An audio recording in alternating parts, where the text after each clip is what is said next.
Hi, my name is Mintu. ഞാൻ upright migration അഡലൈഡിൽ നിന്ന് സംസാരിക്കുകയാണ്.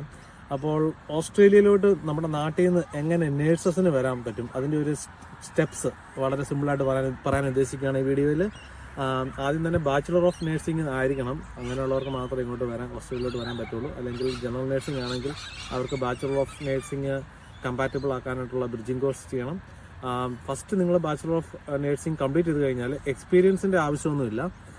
നമുക്ക് ഇവിടുത്തെ ഓസ്ട്രേലിയയിലെ നേഴ്സായിട്ട് വർക്ക് ചെയ്യണമെന്നുണ്ടെങ്കിൽ അപ്ര AHPRA എന്ന് പറയുന്ന ഏജൻസിയുടെ രജിസ്ട്രേഷൻ വേണം.